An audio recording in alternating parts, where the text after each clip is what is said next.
আমি তোমাকে স্বপ্ন যুগে দেখলাম কুরবানি করতেছি। কি করতেছি? এবার সন্তান জবাব দেন, ইয়া আবাতি ফাআল, ইয়া আবাতি ফাআল মা তুমার সাতাজিদুনি ইনশাআল্লাহ, ইনশাআল্লাহু মিনাস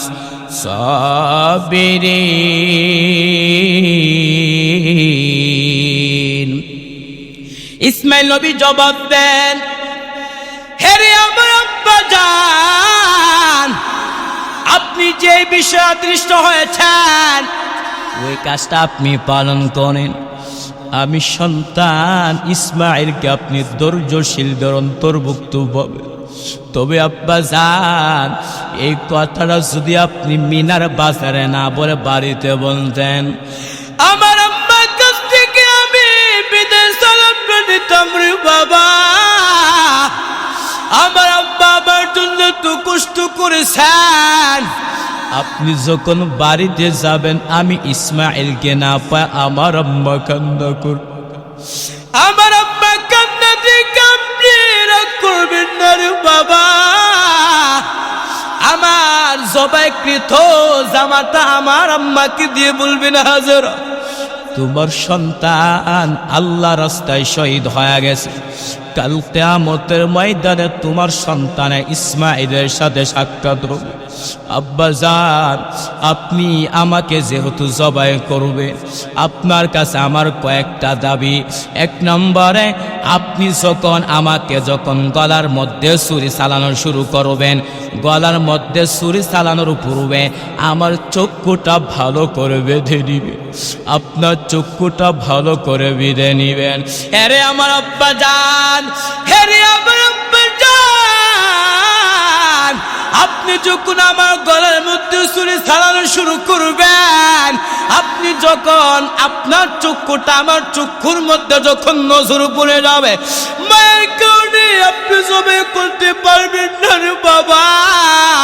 আপনি আমার চক্ষুটা ভালো করে বেঁধে নিবেন। দুই নম্বরে, আপনি যখন আমার গলার মধ্যে ছুরি চালানো শুরু করবেন, ছুরি চালানো শুরু করার পূর্বে আমার হাতটা ভালো করে বেঁধে নিবেন, আমার পাগুলো ভালো করে বেঁধে নিবেন। আরে আমার আব্বাজান, আপনি যখন আমার গলার মধ্যে ছুরি চালানো শুরু করবেন, আমার হাত এবং পা যখন আপনার গায়ের মধ্যে লেগে যাবে, আল্লাহ বেজার হয়ে যাবে। আমার আব্বাজান, আপনি আমার চোখ এবং হাত পা ভালো করে বেঁধে নিবেন। ইব্রাহিম পয়গম্বর এবার ইসমাইলের চক্ষুটা ভালো করে বেঁধে নিল। ইসমাইলের হাত এবং পাগুলোকে বেঁধে নিল, ইব্রাহিমের চক্ষুটা ভালো করে বেঁধে নিল।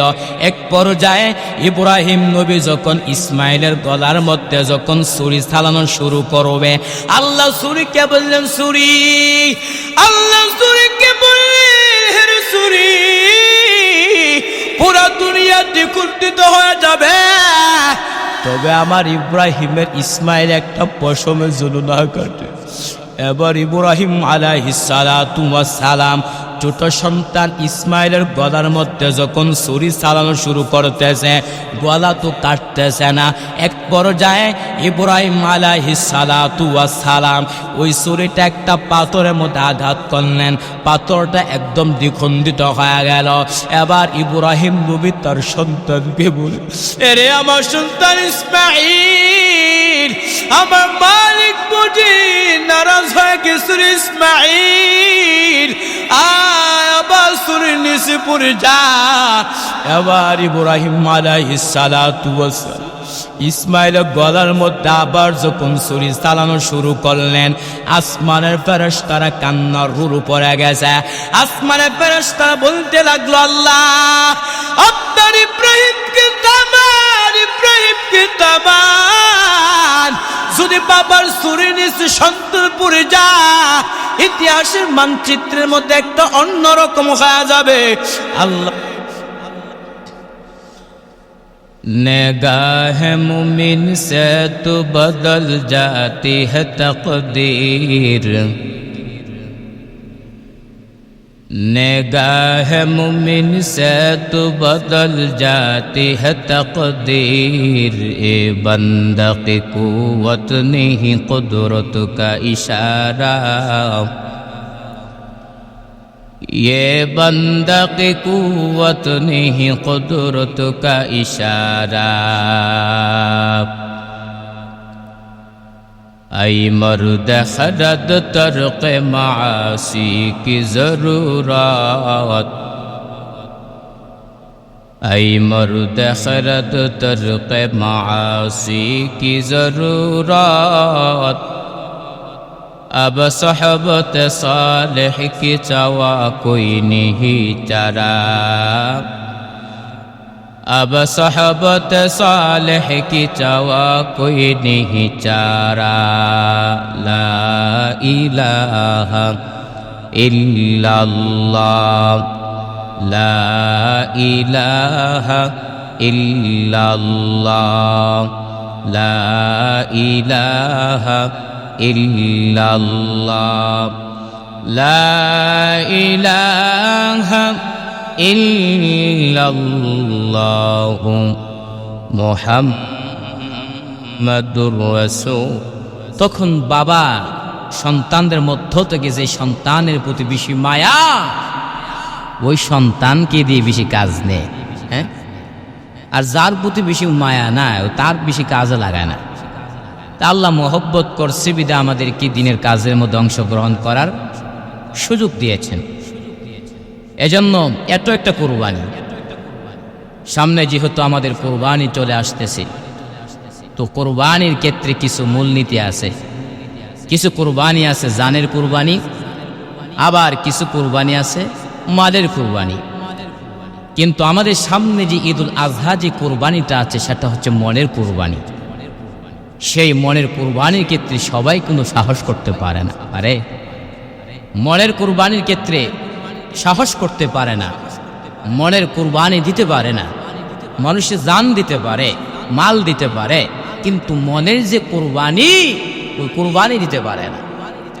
এজন্য সামনে যে কুরবানি আসতেছে, এমন একটা কুরবানি, সেটা আল্লাহ তাআলা মন চায়। আল্লাহ তাআলা বলেন, লা ইয়ানালুল্লাহা লুহুমুহা ওয়ালা দিমাউহা ওয়ালাকিন ইয়ানালুহুত তাকওয়া মিনকুম। আল্লাহ বলেন, এরা নেত্রকোনার মানুষ, আমি আল্লাহ তাআলার দরবারে তোমরা যে পশু জবাই দাও, ওই পশুর জবার গোশত আমি আল্লাহর কাছে পৌঁছে না, ওই পশুর রক্ত আমি আল্লাহর কাছে পৌঁছে না, বরং পৌঁছে তোমাদের মনের চাহিদা। তাহলে বোঝা গেল আল্লাহ মনের কুরবানি চাইতেছেন। আল্লাহ দেখবে না নেত্রকোনা সদরের মধ্যে কোন আল্লাহর বান্দা সবচেয়ে বড় দামি একটা গরু জবাই করতেছে, সবচেয়ে বড় একটা কুরবানি করতেছে, সেটা দেখে না।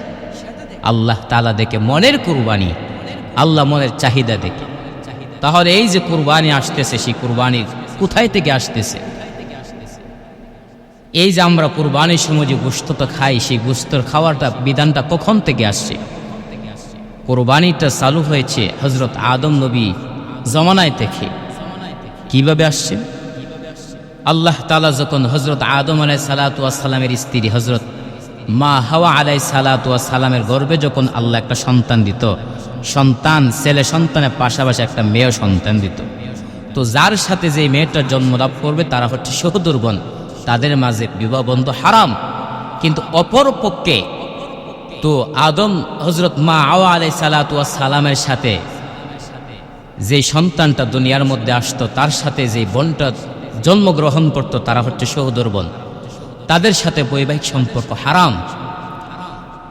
পাশাপাশি অপর পক্ষের সাথে যে মেয়েটা আসবে, প্রথম সন্তানের সাথে দ্বিতীয় মেয়ের সাথে বিবাহ বৈধ হালাল। তো এক পর্যায়ে হাবিল আর কাবিলের সাথে যে মেয়েটা দুনিয়ার মধ্যে আগমন করেছে, সে ছিল খুব সুন্দরী, কিন্তু ইসলামের দৃষ্টিতে কাবিলের সাথে যে মেয়েটা দুনিয়ার মধ্যে এসেছে, তার সাথে বৈবাহিক সম্পর্ক হারাম। তো এক পর্যায়ে কাবিল সে বলেছে থাকি বিবাহ করবে। তো সিদ্ধান্ত হলো, যদি বিবাহ করতে চাও তাহলে তোমরা কুরবানি পেশ করো। হাবিল এবং কাবিল উভয়ের কুরবানি যখন পেশ করলো, যার কুরবানিটা আল্লাহর কাছে কবুল হয়, জান্নাতে একটা আগুন এসে ওই তার যে বস্তু কুরবানি পেশ করবে এটাকে আগুনে জ্বালায় দিত। তো এক পর্যায়ে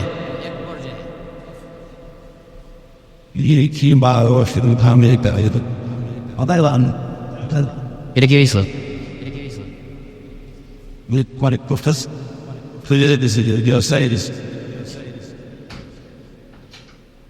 তো একবার যে কোরবানি যখন তারা পেশ করলো, আল্লাহর পক্ষ থেকে যখন এসেছে, তখন হাবিলের কোরবানি আল্লাহ কবুল করেছে। অর্থাৎ হাবিল যে বস্তুটা কোরবানি যেন পেশ করেছে সেটা যথাযথ স্থানে ছিল।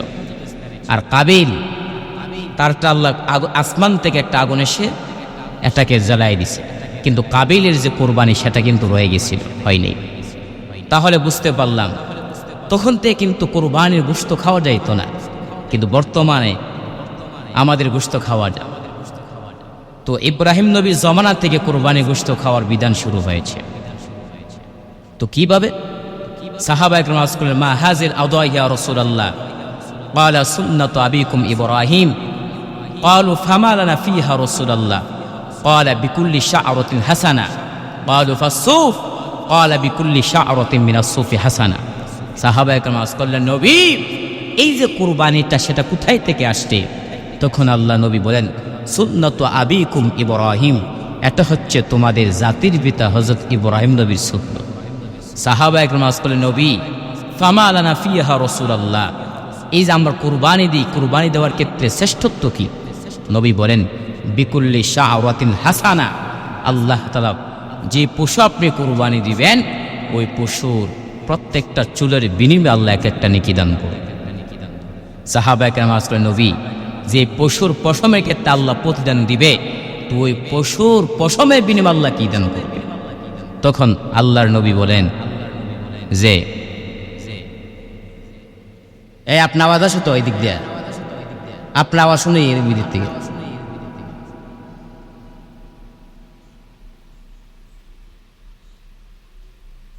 গুনগুন করে আওয়াজ শোনা যায় এখান থেকে। আচ্ছা এটা কাটমনে, ঠিক আছে থাক।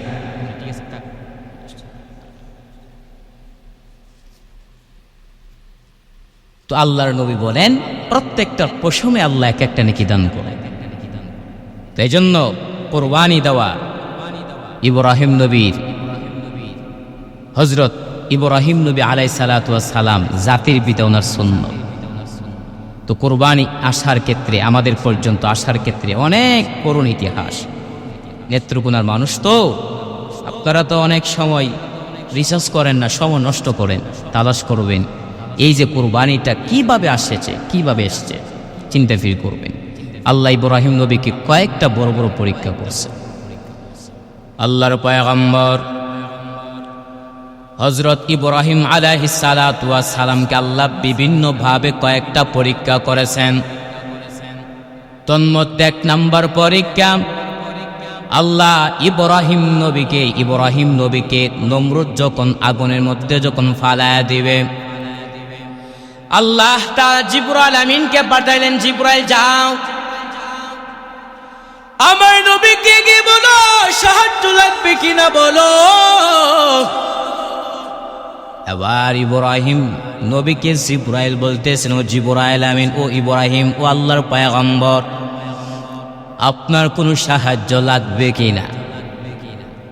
ইব্রাহিম পয়গম্বর বলে, না, তোমাকে যে আল্লাহ পাঠিয়েছে ওই আল্লাহ তো অবশ্যই দেখনেওয়ালা, ওই আল্লাহ তো অবশ্যই দেখে, যাও তোমার কোনো সাহায্য লাগবে না। আল্লাহ তাআলা সরাসরি আগুনকে বললেন, ইয়া নারু কুনি বারুদাও ওয়া সালামা। আল্লাহ আগুনকে বললেন, আগুন, আল্লাহ আগুনকে বললেন, হে আগুন, আমার ইব্রাহিমের জন্য ঠান্ডা হয়ে যাও, তবে এমন ঠান্ডা হইবা না যেই ঠান্ডার কারণে আমার ইব্রাহিম বড় কষ্ট হবে। এয়ার কন্ডিশন ঠান্ডা হয়ে যায়। কি ঠান্ডা? এয়ার কন্ডিশন ঠান্ডা হয়ে যায়। ওই পরীক্ষার মধ্যে ইব্রাহিম পয়গম্বর বিপুল ভাবে তিনি ফাঁস করেছেন।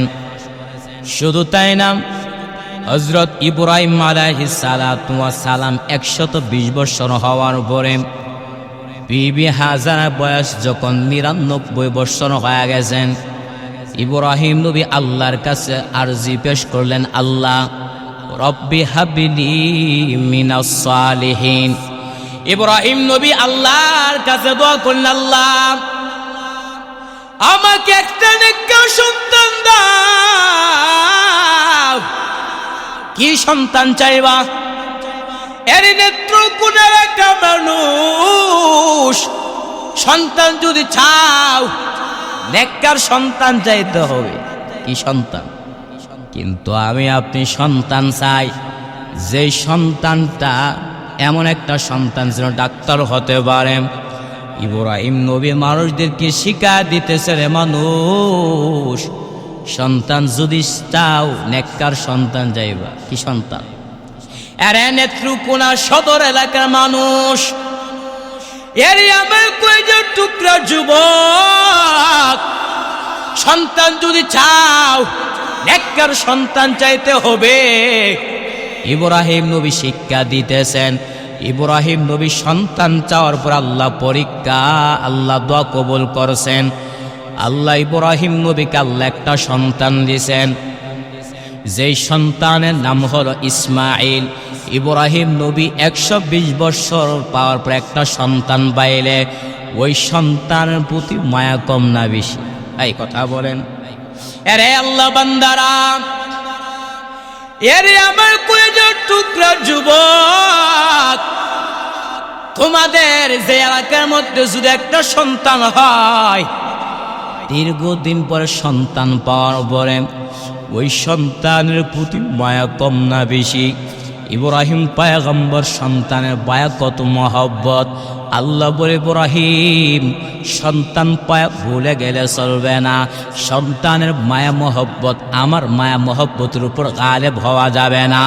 আল্লাহ ইব্রাহিম নবীকে পরীক্ষা শুরু করে দিলেন। আল্লাহ বলবেন, পয়গম্বর তোমার সন্তান ইসমাইল এবং বিবি হাজরা কয় মক্কার গ্রহিং জঙ্গলে রেখে আসা। ইব্রাহিম পয়গম্বর এবার ইসমাইল নবী বিবি হাজরাকে মক্কার গ্রহিং জঙ্গলে রাখার জন্য যখন ইচ্ছা পোষণ করেছেন, যখন ডাকবে, বিবি হাজরা বলো, পয়গম্বর আপনি যে আমাদেরকে এখানে রাখছেন আপনার আদেশে নাকি আল্লাহর আদেশে? বিবি হাজরা ডাক এই কথা বলার পরে ইব্রাহিম পয়গম্বর বলে, হাজরা আল্লাহ আমাকে আদেশ করেছেন, এজন্য তোমাদেরকে এখানে রাখতেছি। বিবি হাজরা ডাক দেয়া বলুন, পয়গম্বর যদি আল্লাহর আদেশে এখানে রেখে যান তাহলে কোনো সমস্যা নাই, তবে মাঝে মাঝে আপনার আদর সন্তান ইসমাইলকে আপনি মাঝে মাঝে দেখে আসবেন, কারণ কিছুদিন পরে পানিও শেষ হয়ে যাবে, খাবারও শেষ হয়ে যাবে। এবার ইব্রাহিম আলাইহিস সালাতু ওয়াস সালাম বিবি হাজরাকে এবং ইসমাইলকে ওই মক্কার গ্রহিং জঙ্গলে রাখার পরে ইব্রাহিম পয়গম্বর এক পাহাড় থেকে আরেক পাহাড়ের পাদদেশে যাওয়ার পরে আল্লাহর কাছে হাত তুলে আল্লাহর কাছে দোয়া করলেন, রব্বানা ইন্নী আসকানতু মিন যুররিয়াতি বিওয়াদিন গায়রি জি যারইন ইনদা বাইতিকাল মুহাররম। ইব্রাহিম নবী আল্লাহর কাছে হাত তুলে দোয়া করলেন, আল্লাহ আমার আদরের সন্তান ইসমাইল এবং বিবি হাজরাকে মক্কার গ্রহিং জঙ্গলে রেখে এসে আপনি তাদের জন্য খাবারও ব্যবস্থা করে দেন, পানিরও ব্যবস্থা করে দিন। ইব্রাহিম নবী চলে আসছেন, ওই দিকে বিবি হাজেরা এবং ছোট সন্তান ইসমাইলকে নিয়ে দিনের পর দিন চলতেছে। এক পর্যায়ে কিছুদিন পরে পানিও শেষ হয়ে গেছে, খাবারও শেষ হয়ে গেছে। ছোট সন্তান ইসমাইল পানির পিপাসায় কান্না করতেছেন। কোনো বাচ্চা যদি মায়ের সামনে কান্না করে মা সহ্য করতে পারে না, বিবি হাজেরা সন্তানের কান্না দেখার পরে হাজরা আলাইহিস সালাতু ওয়াস সালামের জিহ্বাটা ইসমাইলের জিহ্বার সাথে লাগায়া দিছে, যাতে করে ইসমাইলের পানির ক্ষুধাটা একটু কমে যায়। তারপরও ইসমাইলের পানির ক্ষুধাটা কমে নাই। হাজরা আলাইহিস সালাতু ওয়াস সালাম পানি তালাশের জন্য মারওয়া থেকে সাফা, সাফা থেকে মারওয়া 7টা চক্কর দিছে। ওই 7টা চক্কর আল্লাহর কাছে এত পছন্দনীয় হয়ে গেছে, আল্লাহ তাআলা জিবরাইল আমিনকে বলেন, জিবরাইল, আরে জিবরাইল তুমি সাক্ষী থাকো, আমার হাজরা যে 7টা দূর দিছে আমি আল্লাহর কাছে তো পছন্দনীয় হয়ে গেছে। আমি আল্লাহ তাআলা ফরজ করেছিলাম বিশ্বের প্রান্ত থেকে যারা আমার ঘর বাইতুল্লাহ জিয়ারত করতে আসবে তারা যদি মারওয়া থেকে সাফা, সাফা থেকে মারওয়া 7টা চক্কর না দেয়, আমি আল্লাহ তাদের হজ কখনো কবুল করব না।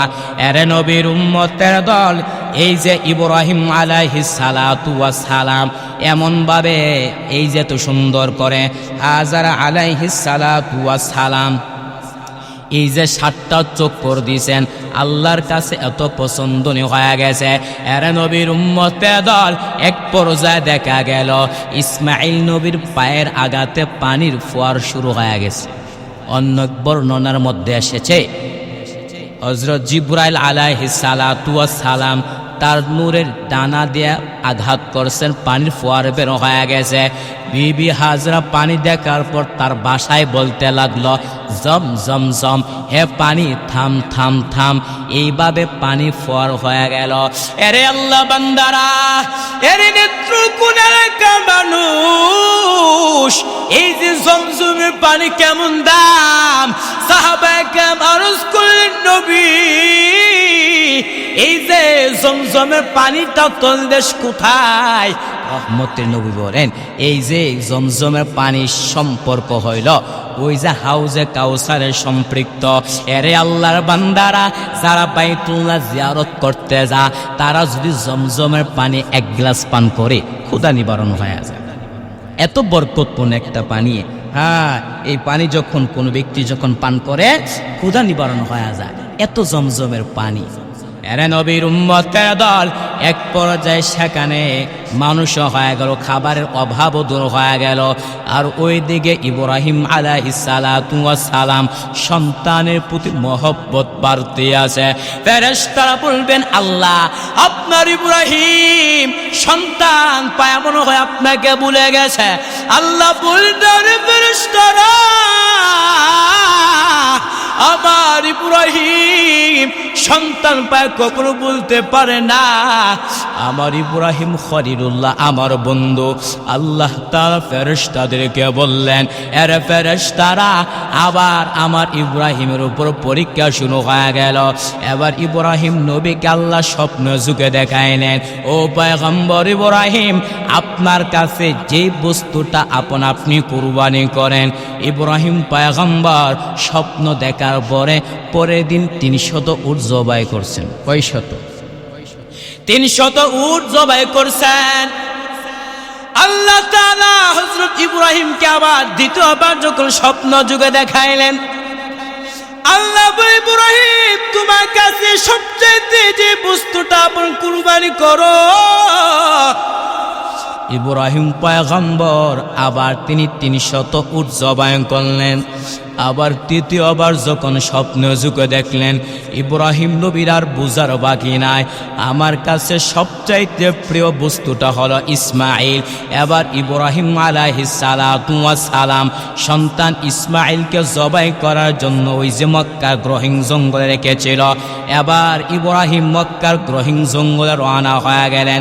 সেখানে অভাব নাই, ইব্রাহিম নবী দেখতেছেন, হাই রে, যেখানে মানুষ ছিল না, খাবারের অভাব ছিল, আজকে মানুষের অভাব নাই, খাবার অভাব নাই। ইব্রাহিম নবী মানুষদেরকে দেখার পর বলতে লাগলো, তোমরা চিনুনি ইসমাইল নামে এখানে কেউ আছে কিনা? সবাই বলতে লাগলো আমরা চিনি না, কিন্তু একজন আল্লাহর বান্দা বলতেছেন ওই যে সেখানে একজন ইসমাইল নামে সেখানে আছে, সব সময় কি জিনিস চিন্তা করে। এবার ইব্রাহিম আলাইহিস সালাতু ওয়াস সালাম এবার ইসমাইলের সাথে সাক্ষাৎ হওয়ার পরে এক পর্যায়ে হাজেরের সাথে সাক্ষাৎ হলো। ইব্রাহিম পয়গম্বর এবার হাজরাকে বললেন, হাজরা আমার তোমার সন্তান ইসমাইলকে সাজাইয়া দাও, মালিকের দরবারে দাওয়াত খেতে যাব। বিবি হাজরা বুঝতে পারলেন মনে হয় দুনিয়ার রাজা বাদশাহ কোনো দাওয়াত দিয়েছে।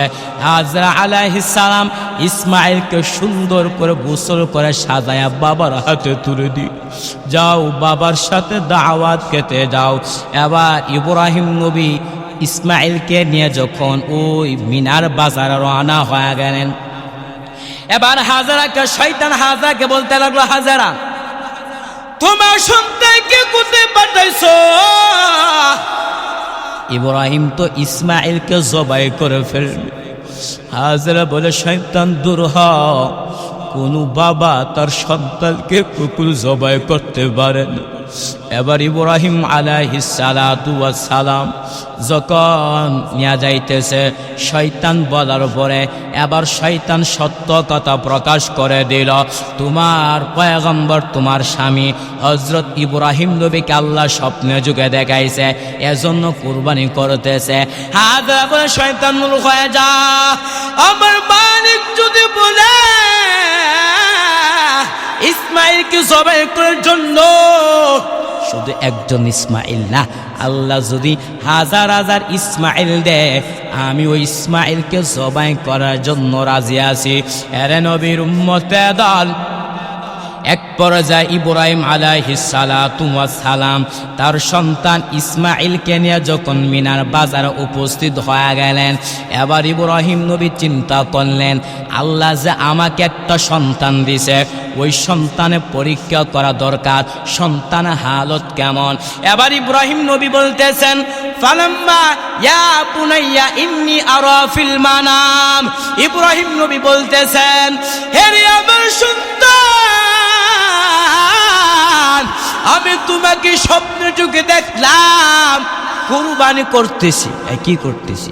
এবার সন্তান জবাব দেন, ইয়া আবাতি ফাআল, ইয়া আবাতি ফাআল মা তুমার, সাতাজিদুনি ইনশাআল্লাহ, ইনশাআল্লাহু মিনাস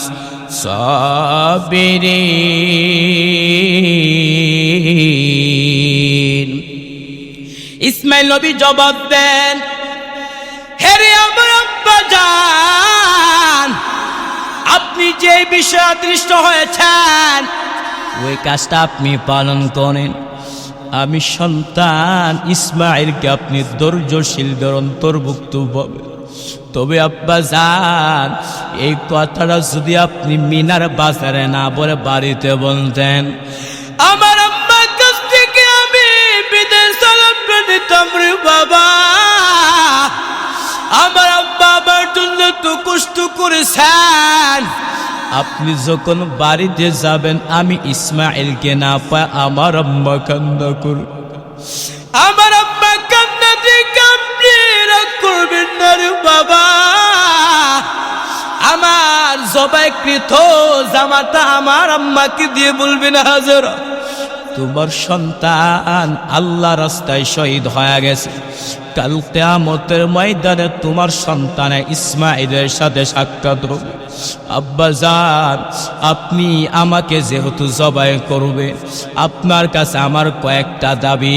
এক নম্বরে, আপনি আমাকে যখন গলার মধ্যে ছুরি চালানো শুরু করবেন, গলার মধ্যে ছুরি চালানোর পূর্বে আমার চক্ষুটা ভালো করে বেঁধে নিবে, আপনার চক্ষুটা ভালো করে বেঁধে নিবেন। হেরে আমার আব্বা জান, হেরে আমার আব্বা জান, আপনি যখন আমার গলার মধ্যে ছুরি চালানো শুরু করবেন, আপনি যখন আপনার চক্ষুটা আমার চক্ষুর মধ্যে যখন নজর পড়ে যাবে, মায়ের কারণে আপনি জবে করতে পারবেন না রে বাবা, আপনি আমার চক্ষুটা ভালো করে বেঁধে নিবেন। 2 নম্বরে আপনি যখন আমার গলার মধ্যে ছুরি চালানো শুরু করবেন, ছুরি চালানো শুরু করার পূর্বে আমার হাতটা ভালো করে বেঁধে নিবেন, আমার পাগুলো ভালো করে বেঁধে নিবেন। আরে আমার আব্বা জান, আপনি যখন আমার গলার মধ্যে ছুরি চালানো শুরু করবেন, আমার হাত এবং পা যখন আপনার গায়ের মধ্যে লেগে যাবে, আল্লাহ বেজার হয়ে যাবে। আপনি আমার চোখ এবং হাত পা ভালো করে বেঁধে নিবেন। ইব্রাহিম পয়গম্বর এবার ইসমাইলের চক্ষুটা ভালো করে বেঁধে নিল, ইসমাইলের হাত এবং পাগুলোকে বেঁধে নিল, ইব্রাহিমের চক্ষুটা ভালো করে বেঁধে নিল। এক পর্যায়ে ইব্রাহিম নবী যখন ইসমাইলের গলার মধ্যে যখন ছুরি চালানো শুরু করবে, আল্লাহ ছুরিকে বললেন ছুরি, আল্লাহ ছুরিকে বললেন হে ছুরি, পুরা দুনিয়াতে কুণ্ঠিত হয়ে যাবে, তবে আমার ইব্রাহিমের ইসমাইল একটা পশমের জন্য না কাটে। এবার ইব্রাহিম আলাইহিস সালাতু ওয়াস সালাম ছোট সন্তান ইসমাইলের গলার মধ্যে যখন ছুরি চালানো শুরু করতেছে, গলা তো কাটতেছে না। এক পর্যায়ে ইব্রাহিম আলাইহিস সালাতু ওয়াস সালাম ওই ছুরিটা একটা পাথরের মধ্যে আঘাত করলেন, পাথরটা একদম দ্বিখণ্ডিত হয়ে গেল। এবার ইব্রাহিম নবী তার সন্তানকে বলে, এরে আমার সন্তান ইসমাইল, আমার মালিক বুঝি নারাজ হয়ে গেছে ইসমাইল, আবার ছুরির নিচে পড়ে যা। এবার ইব্রাহিম আলাইহিস সালাতু ওয়াস সালাম ইসমাইলের গলার মধ্যে আবার যখন ছুরি চালানো শুরু করলেন, আসমানের ফেরেশতারা কান্নার রুরু পড়ে গেছে। আসমানের ফেরেশতারা বলতে লাগলো, আল্লাহ আপনার ইব্রাহিমকে থামান, ইব্রাহিমকে থামান, যদি বাবার ছুরির নিচে সন্তান পড়ে যা, ইতিহাসের মানচিত্রের মধ্যে একটা অন্যরকম হয়ে যাবে। আল্লাহ সহ্য করতে পারে নাই, ফেরেশতারা সহ্য করতে পারে নাই। আল্লাহ তাআলা জিবরাইল আমিনকে পাঠাইলেন, জিবরাইল যাও জান্নাতের মধ্য থেকে ইব্রাহিম ছুরির নিচে দুম্বাটা ফালা দাও, আর ইসমাইলকে আর পার্শ্ববর্তী দাঁড় করে দাও। এবার ইব্রাহিম আলাইহিস সালাতু ওয়াস সালাম যখন দেখতে পাইলেন রক্তের মধ্যে একটু দেখা যাচ্ছে, এবার ইব্রাহিম নবী চক্ষু খোলার পর দেখতেছে ইসমাইল তো পাশে দাঁড়ায় আছে, আর ইব্রাহিমের ছুরির নিচে জান্নাতে একটা দুম্বা পড়ে গেছে। ইব্রাহিম নবী আবার তার সন্তানকে বললেন, হে আমার সন্তান, আমার আল্লাহ বুঝে নারাজ হয়ে গেছে ইসমাইল, আয় আবার ছুরির নিচে পড়ে যাও। এবার ইব্রাহিম নবী যখন ইসমাইলকে যখন ছুরির নিচে ফালায় দিলেন, আল্লাহ তাআলা জিবরাইল আমিনের মাধ্যমে ওহী প্রেরণ করলেন।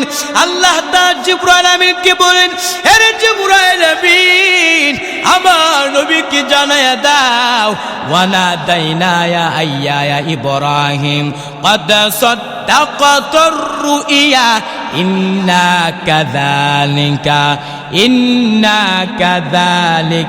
نجزي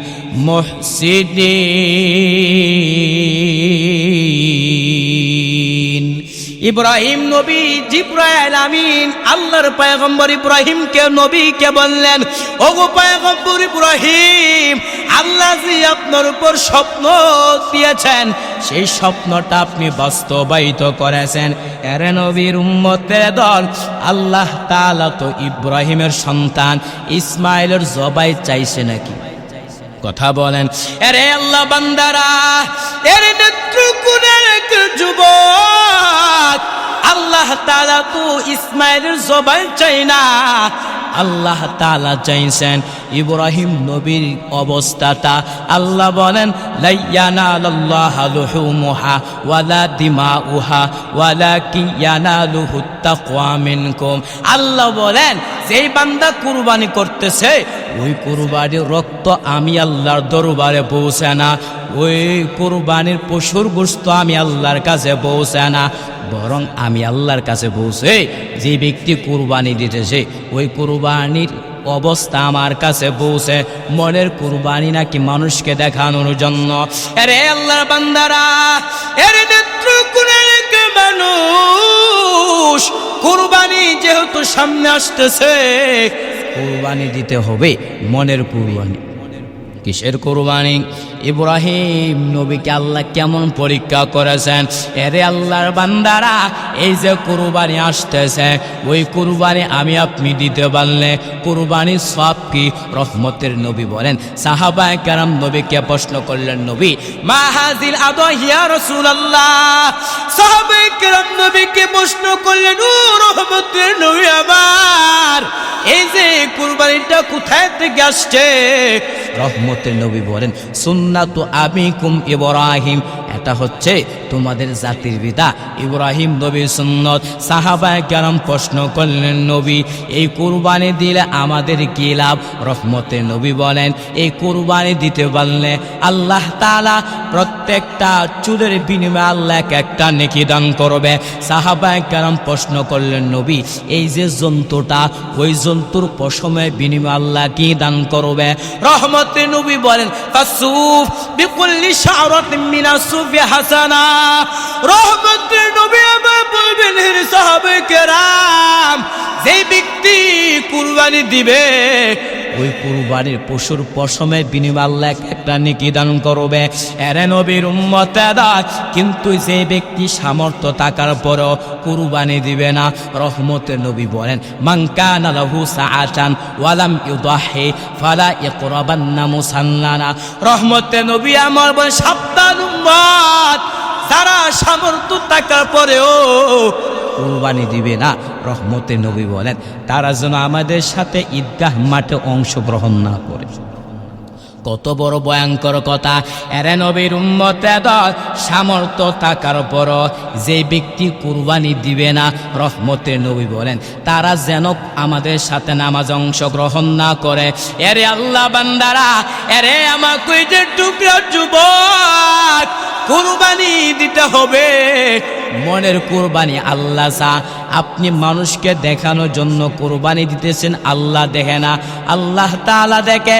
ওই ব্যক্তি যিনি কুরবানি দিতেছে ওই ব্যক্তির মনের চাহিদা কি?